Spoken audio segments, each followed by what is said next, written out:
Bien-aimés dans le Seigneur, bonsoir. Bienvenue à notre émission 30 minutes avec le Christ. Je suis docteur Mian Ginette, mariée à l'archevêque Mian Léon, mère d'une multitude, tant dans la foi que biologique.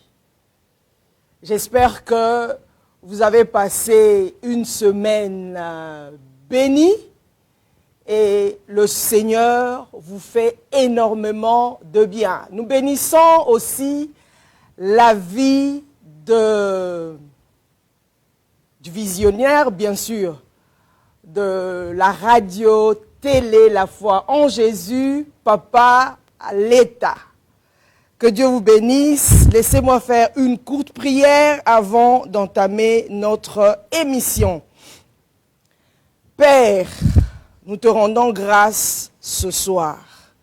Nous te disons merci pour la vie, le mouvement et l'être. Merci parce que nous nous approchons du trône de la grâce à cause de Christ qui est mort pour nous à la croix. Merci, Père, pour Jésus qui est venu sur cette terre des hommes, qui nous a réconciliés avec toi, lui qui est le chemin vivant, lui seul a ouvert ce chemin afin que nous nous approchions avec assurance, quelle que soit notre condition, quelles que soient nos erreurs, quels que soient les maux qui rongent nos vies, quelle que soit notre provenance, quelle que soit la famille où nous sommes issus, quels que soient nos péchés, quelles que soient les choses qui nous tracassent, qui nous dérangent, quelles que soient nos maladies, nous nous approchons avec assurance du trône de grâce. Parce que c'est toi qui nous as aimés le premier. Lorsque nous étions pécheurs, toi tu nous as aimés. Tu nous as aimés le premier. Lorsque nous étions encore dans le monde, Christ est mort pour nous à la croix. Nous sommes reconnaissants pour ton amour qui ne change jamais, ton amour qui ne bouge jamais, parce que ton nom est « Je suis ». Merci Père, merci pour ta bonté, merci pour tes bontés que tu renouvelles chaque matin. Merci pour le frère qui me suit en ce moment. Merci encore pour la sœur qui me suit en ce moment.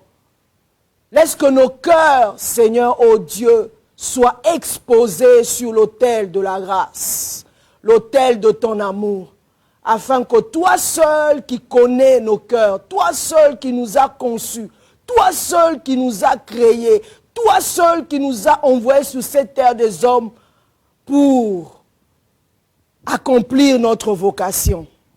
Nous exposons nos cœurs afin que nos cœurs soient purifiés, nos âmes soient lavées, nos âmes soient guéries et que seul le Christ soit élevé et que tout soit pour ta seule gloire. Saint-Esprit, le Paraclet, le Père a scellé nos esprits par toi. Esprit de Dieu, élève l'amour du Père dans nos cœurs. Arrose nos esprits, arrose nos âmes, afin que nous soyons agréables aux yeux du Père. Au nom de Jésus, j'ai ainsi prié. Amen. Voilà. Nous avons, n'est-ce pas, entamé notre thématique, la rédemption. J'espère que ce thème vous fait énormément de bien. Aujourd'hui, nous continuons ce même thème. Et nous sommes à l'épisode 10. Plusieurs personnes me posent la question en me disant, mais pourquoi vous dites tout le temps, voilà, épisode 10, pourquoi pas partie 1, 2, 3, 4 jusqu'à 10. Je leur ai dit simplement le film que tout homme doit jouer sur la terre, où la Bible, en résumé, parle de Christ. De Genèse à l'Apocalypse, c'est le Christ. Il n'y a pas un autre nom qui a été élevé au nom de Jésus. Plus grand que le nom de Jésus, il n'y en a pas. Il y a lui seul, le Christ, qui a été élevé. Donc, c'est le film de Jésus. C'est le Christ qui règne en tout et pour tout. Tout a été créé par lui et pour lui. Donc, c'est le film de Christ. La série, nous parlons de la rédemption qui est notre première série. Et maintenant, aujourd'hui, nous sommes à l'épisode 10. Voilà. C'est Christ qui règne. De Genèse à l'Apocalypse, c'est le Christ. Il n'y a pas un autre nom. Le Père nous a révélé le Christ. Lorsqu'on lit la parole de Dieu, on médite la parole de Dieu, on doit chercher à connaître le Christ. C'est lui seul qui est, n'est-ce pas, la sagesse et l'intelligence divine. La rédemption, 10e partie. Bien-aimés dans le Seigneur, j'aimerais que vous me suiviez aujourd'hui attentivement. Pourquoi je le dis? Je le dis parce que la semaine passée, j'ai parlé de 3 éléments capitaux qui sont les 3 parties essentielles de l'âme. En l'occurrence, les pensées, la volonté, les pensées, la volonté et les émotions. Voilà. Si vous comprenez le mode de fonctionnement de votre homme intérieur, vous allez vivre paisiblement ici-bas. Si vous comprenez votre vocation, c'est vrai que l'homme se découvre au fur et à mesure, mais le socle de toute chose, c'est de découvrir sa vocation, c'est de découvrir son appel. Et lorsque vous découvrez votre vocation, votre appel, le but pour lequel Dieu vous a envoyé sur cette terre des hommes, n'est-ce pas? Et vous arrivez à coopérer avec le Saint-Esprit, vous arriverez, n'est-ce pas, à être en paix avec Dieu, avec vous-même et avec les hommes.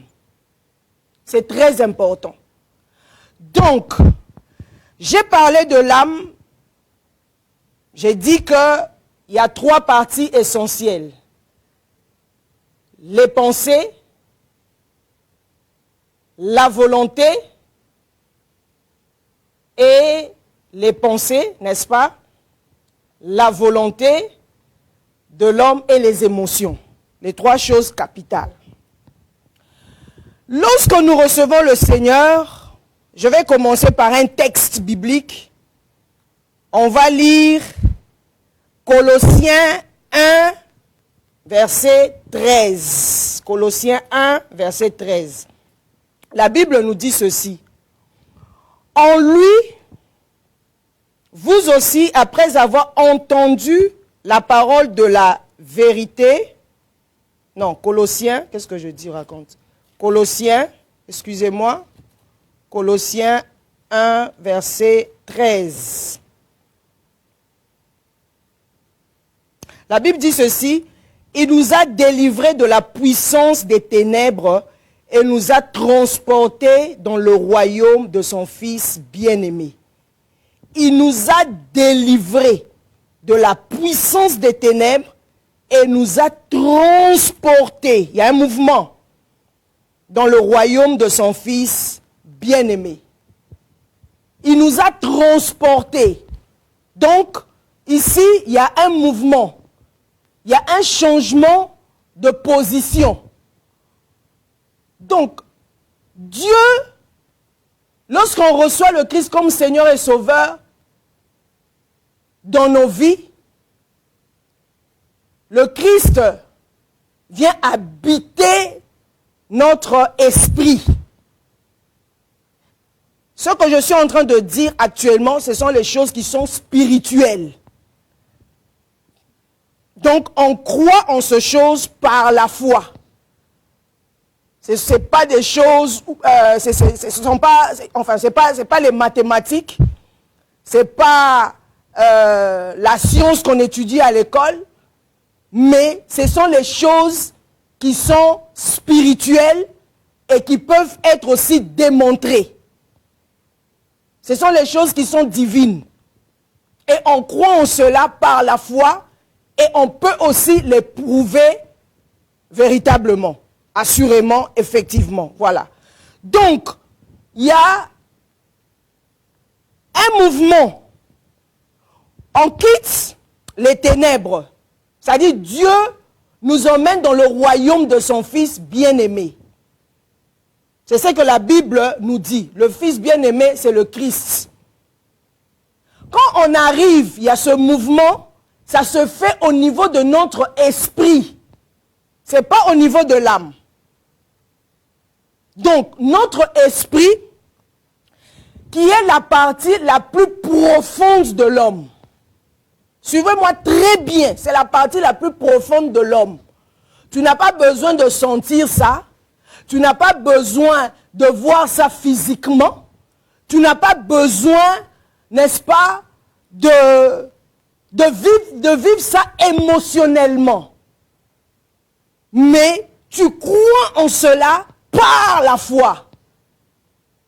Le Christ vient habiter dans le plus profond être de l'homme. C'est son côté le plus profond. C'est là que le Christ et le Père viennent demeurer, habiter dans nos esprits, qui est la partie la plus profonde de l'homme.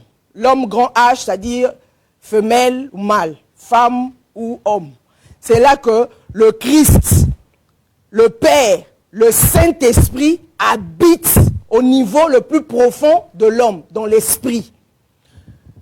L'homme est sauvé. L'esprit est sauvé. Il n'y a pas match, il n'y a pas photo. L'esprit de l'homme est sauvé. Et c'est là qu'on parle de la seconde naissance. On parle de la seconde naissance. La première naissance, c'est lorsque nos mères nous ont mis au monde. On vient sur la terre par la femme et tout.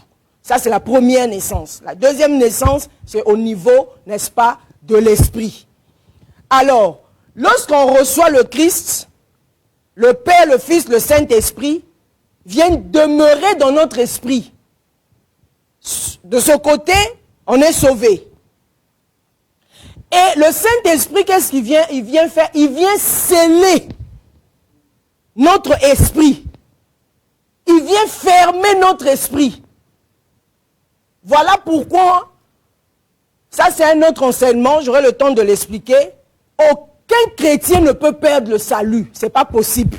Attends, le travail que le Christ a fait, il allait à la croix pour nous, il est mort pour nous à la croix, il est monté avec nos noms auprès du Père, il est ressuscité le troisième jour, il a présenté son travail auprès du Père, et puis, lorsqu'on le reçoit, le Père et le Fils, Abba, viennent habiter en nous, le Saint-Esprit vient sceller le travail de Christ, approuver le travail de Christ dans nos esprits.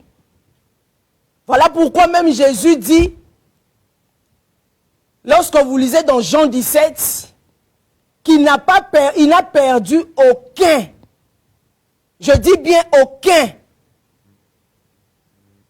Aucun de ce qu'il a gagné, sauf le fils de la perdition.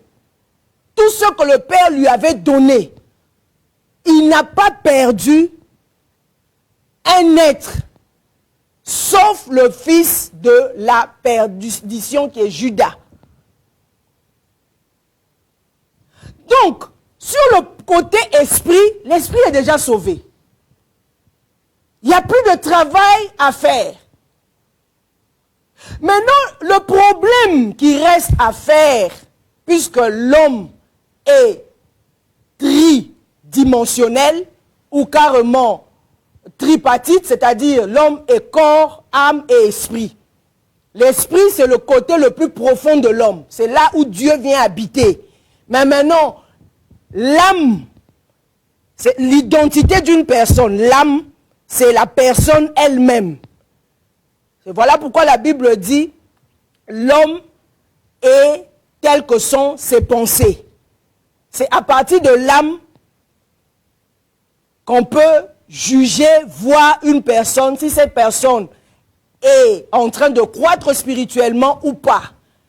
C'est que la personne dégage, c'est au niveau de son âme. C'est dans l'âme que nous trouvons, n'est-ce pas, tout ce que l'homme a pu gober. C'est dans l'âme qu'il y a les pensées, il y a les émotions, il y a la volonté. C'est dans l'âme, les gens qui sont spirituels peuvent comprendre que telle personne réfléchit de telle manière. C'est de cette manière qu'on peut juger une personne par rapport à ses pensées, par rapport à ce qui sort de sa bouche. C'est là on voit l'état de l'âme d'une personne. L'esprit est déjà sauvé. Voilà pourquoi la Bible nous dit maintenant que lorsque nous recevons le Seigneur comme Seigneur et Sauveur, ce qui reste à faire, c'est le travail de l'âme. On en a parlé la semaine passée, n'est-ce pas? Dans Ésaïe 53, 11, je ne vais plus revenir sur ça. C'est l'homme qui doit faire le travail de l'âme. Quand je dis que l'homme doit faire le travail de l'âme, ça veut dire quoi exactement? Ça veut dire que l'homme doit coopérer avec le Saint-Esprit. L'homme coopère avec le Saint-Esprit. Parce que tellement son âme est, je dirais, enveloppée, embourbée par la culture, l'éducation, les blessures intérieures, les mensonges, les œuvres de la chair. C'est là qui est le vrai problème de l'homme. Donc l'homme doit coopérer avec le Saint-Esprit. Le Saint-Esprit habite en l'homme, mais l'homme doit dialoguer, coopérer, travailler ensemble avec le Saint-Esprit pour avoir la guérison profonde de son âme.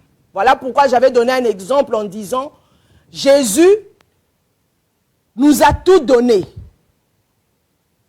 Il a tout donné à l'Église. Notre corps est le temple du Saint-Esprit. Il a donné la parole. Le Saint-Esprit habite en nous.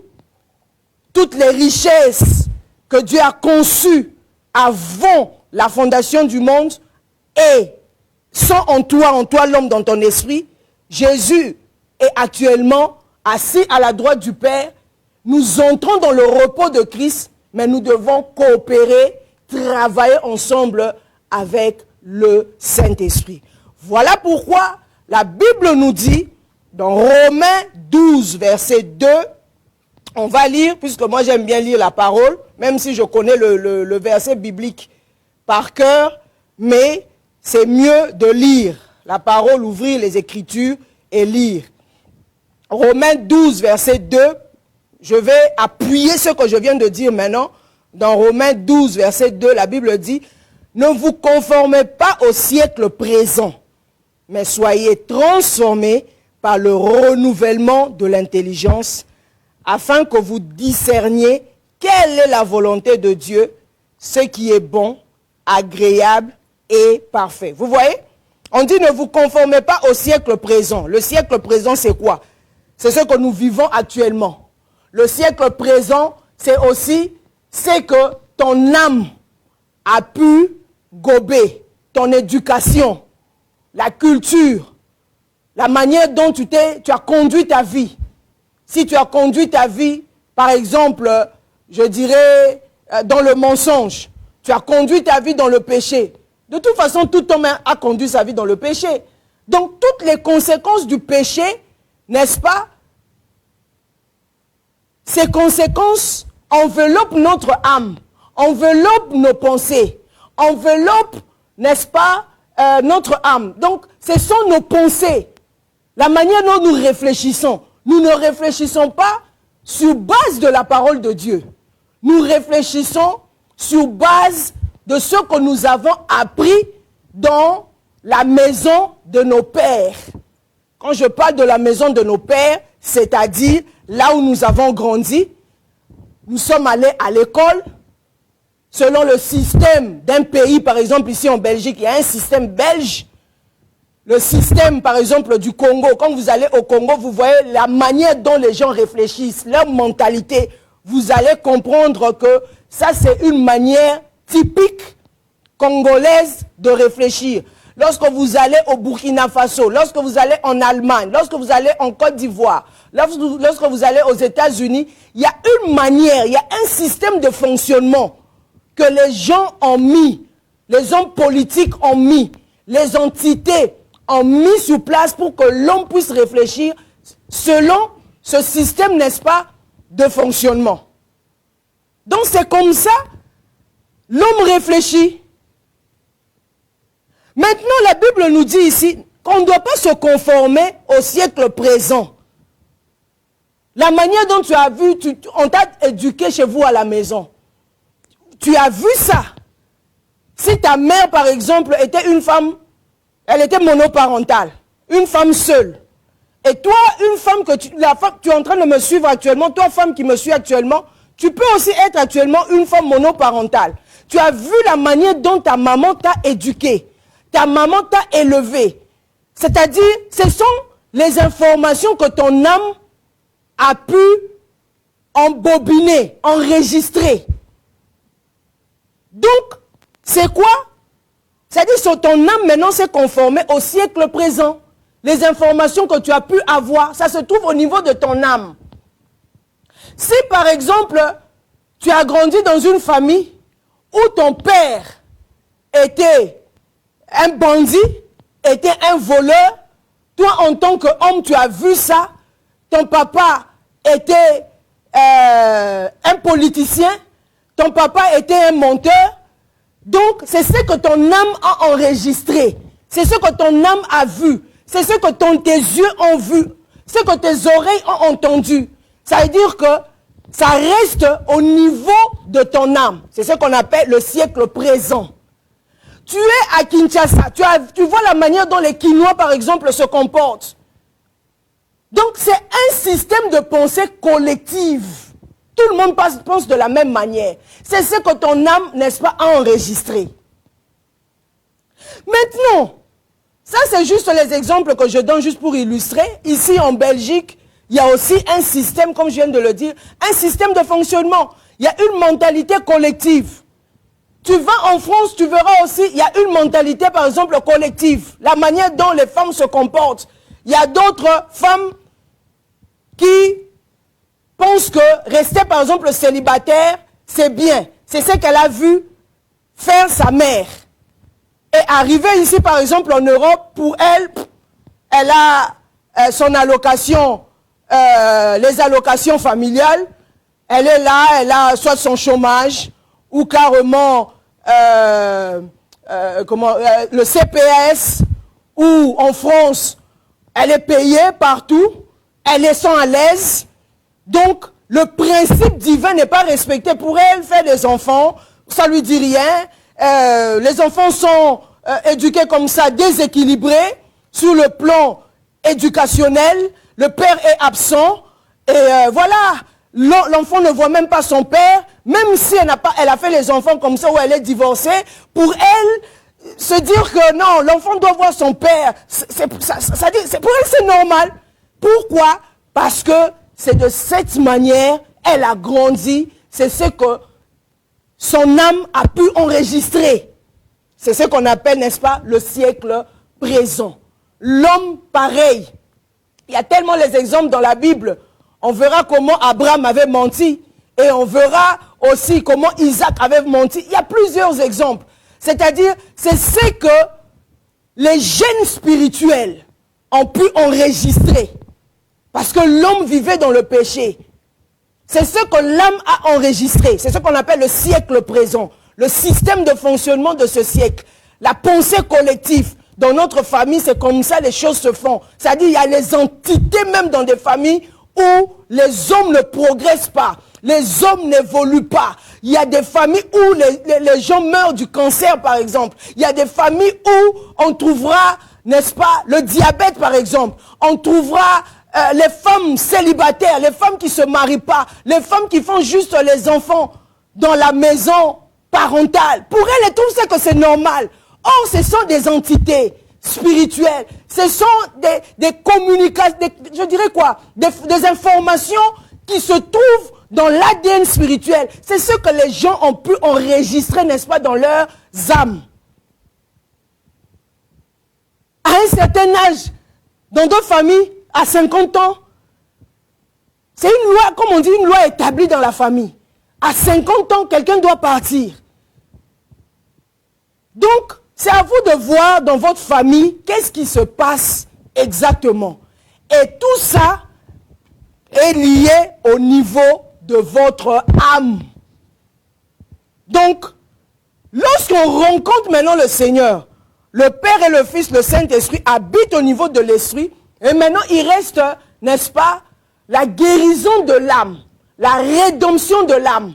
L'âme doit être rédemptée. L'âme doit être rachetée. L'âme doit appartenir, n'est-ce pas, au Seigneur. La Bible nous dit dans Romains 12, verset 1, « Je vous exhorte donc, frères, par les compassions de Dieu, à offrir vos corps comme un sacrifice vivant, saint, agréable à Dieu, ce qui sera de votre part un culte raisonnable. » Vous voyez, on dit de offrir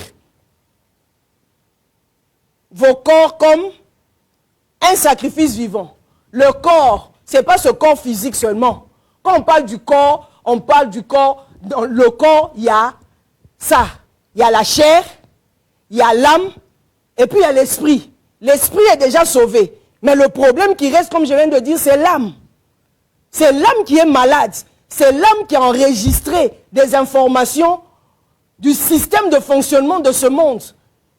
C'est l'âme, comme j'expliquais la fois dernière, c'est l'âme qui est embourbée, qui est enveloppée de ce que, n'est-ce pas, nous avons vécu, nous avons connu avant de recevoir le Seigneur.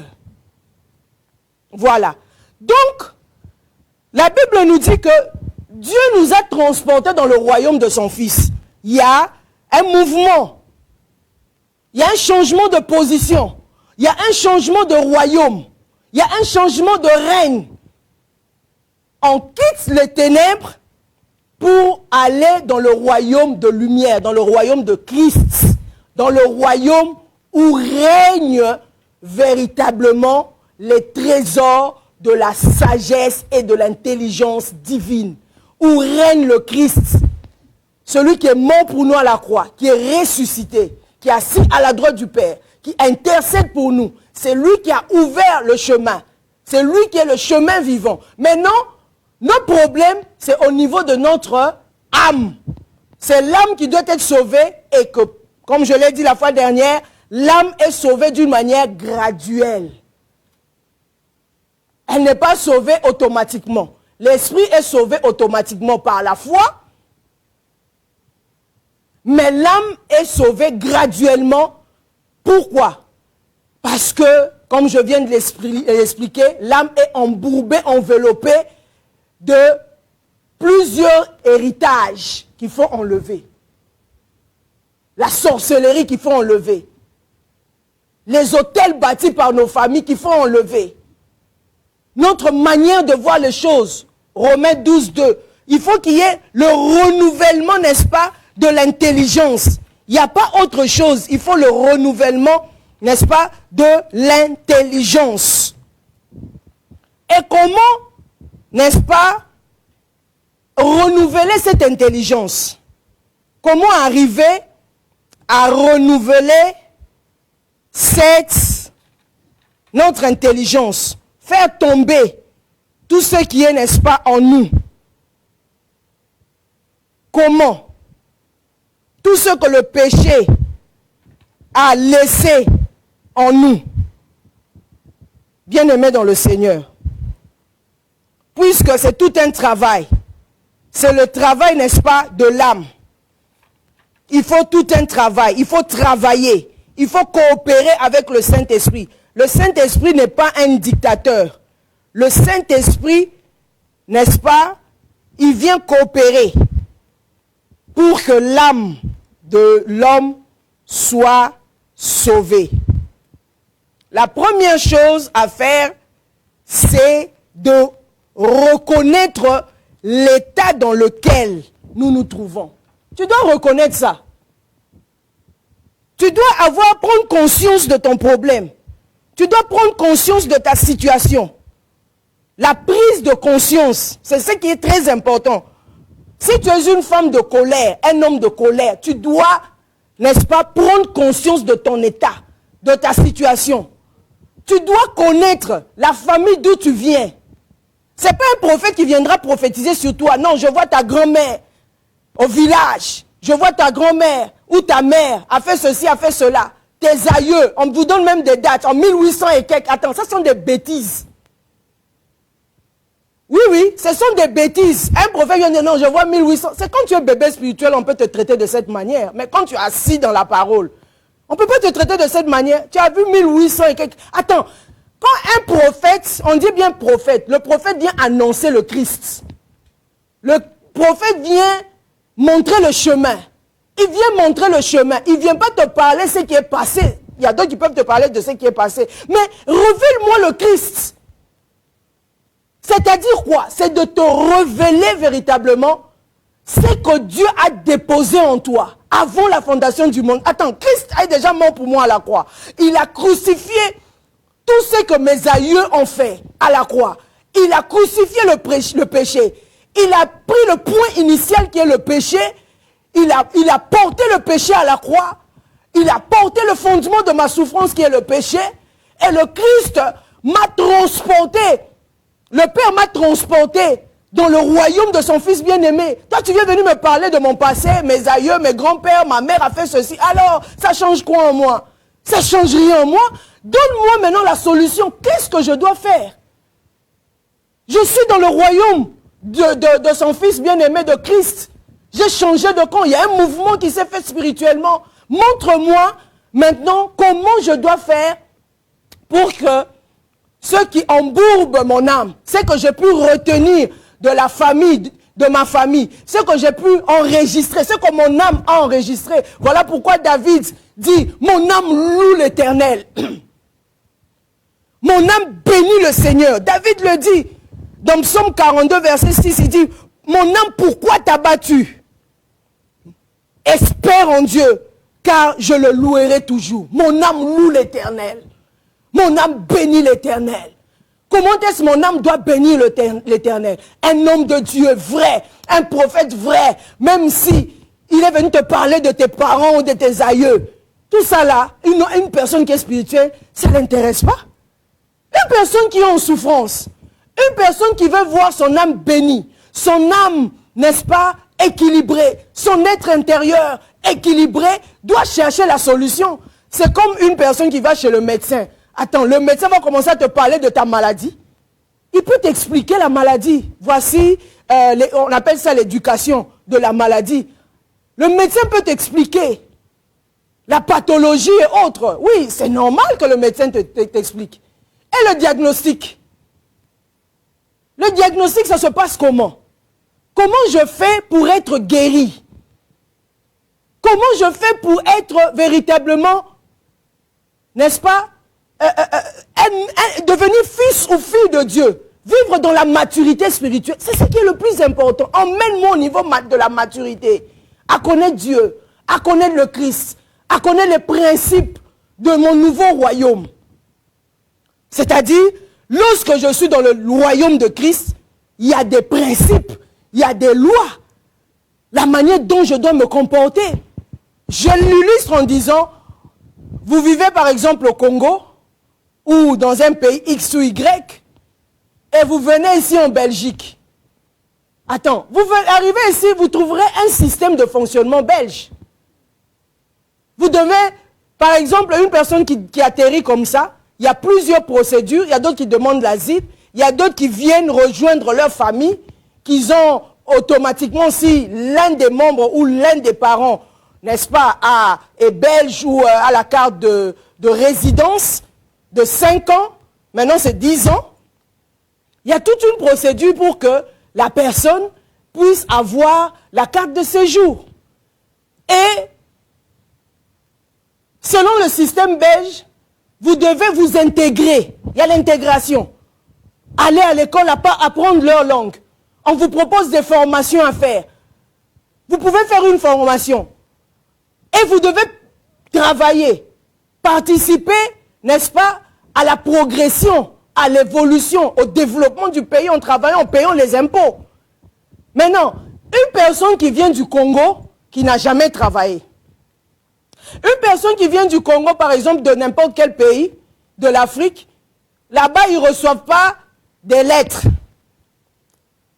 Ils ne reçoivent pas des courriers à la maison. Vous arrivez ici, il y a des courriers. Vous devez lire, non? Ouvrir vos courriers, et lire vos courriers et tout. Et si vous habitez du côté néerlandophone, vous êtes obligé d'apprendre leur langue pour comprendre leur courrier, leurs lettres, le contenu de la lettre. C'est ce qu'on appelle le changement de mentalité, le renouvellement de l'intelligence. Romains 12, 2. Vous faites partie maintenant du royaume de Christ. Donc, vous devez comprendre le mode de fonctionnement du royaume de Christ, comme le mode de fonctionnement de la Belgique. Si vous allez aux États-Unis, c'est pareil. Vous allez en France, c'est pareil. Il y a tout un système. La mentalité doit changer. C'est la mentalité maintenant qui doit changer. C'est ce qui est, n'est-ce pas, le plus important. Le problème n'est pas au niveau de l'esprit, parce que l'esprit, n'est-ce pas, est sauvé. Je vais chuter. L'esprit est déjà sauvé.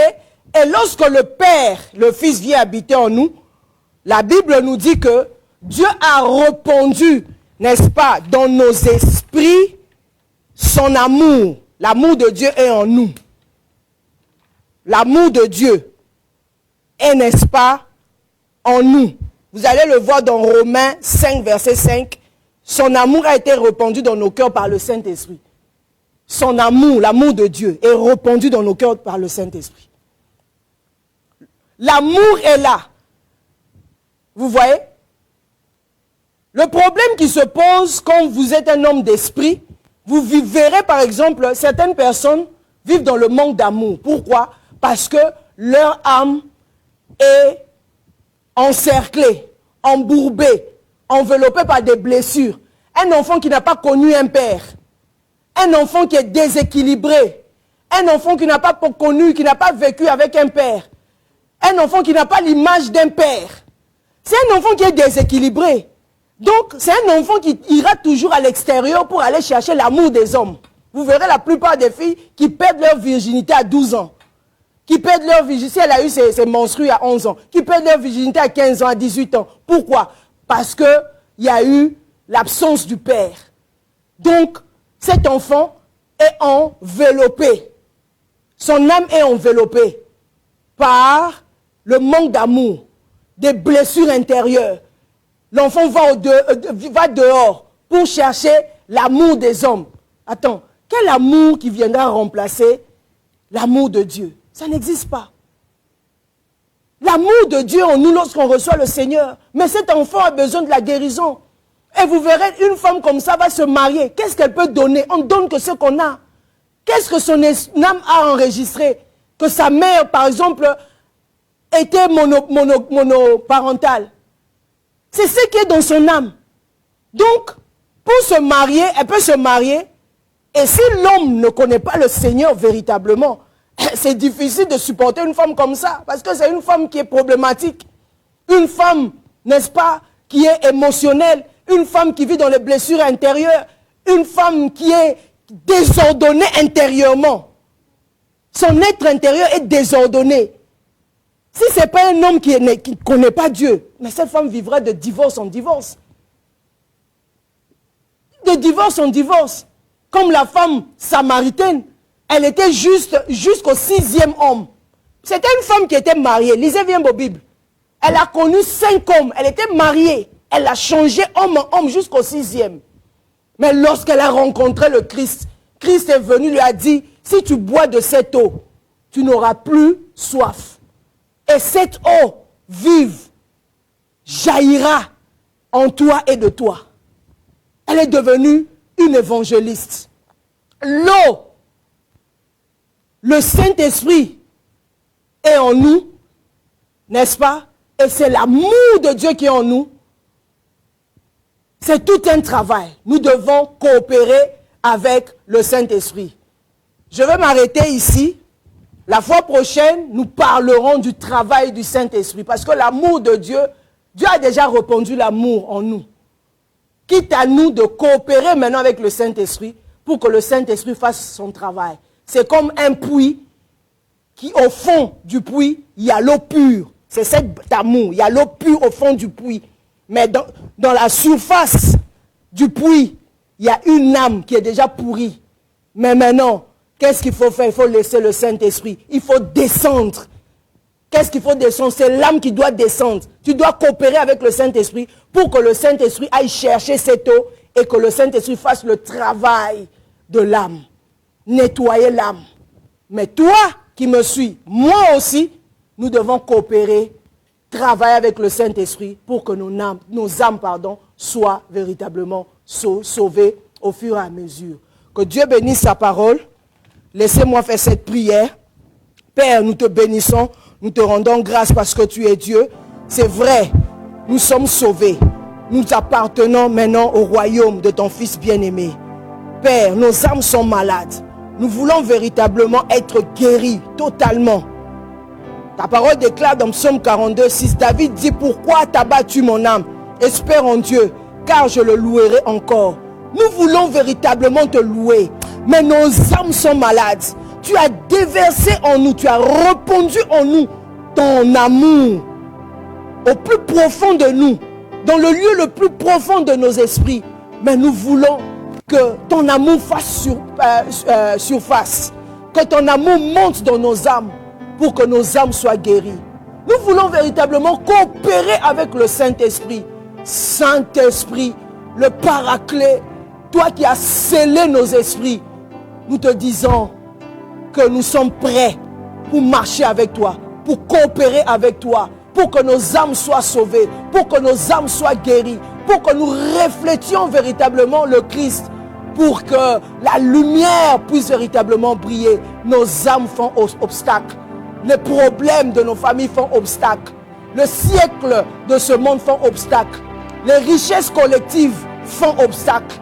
Mais nous voulons coopérer avec toi, marcher avec toi, être à ton écoute, afin que tous ces problèmes, tous ces emballages, tout ce qui embourbe nos esprits tombe et que Christ puisse véritablement paraître. Pour que l'amour de Dieu qui est en nous, dans notre plus profond être, puisse paraître, que nous soyons le reflet exact de Christ et que ce que Dieu a conçu, prévu pour nous avant la fondation du monde, puisse couler. J'ai ainsi prié, mais je te demande, s'il te plaît, Saint-Esprit, de collaborer avec tout un chacun de nous et de continuer à faire le travail et que tu puisses révéler le Christ et le Père. Au nom de Jésus, j'ai ainsi prié. Amen. Soyez énormément bénis. Nous nous retrouvons la semaine prochaine. Paix et grâce chez vous. Shalom.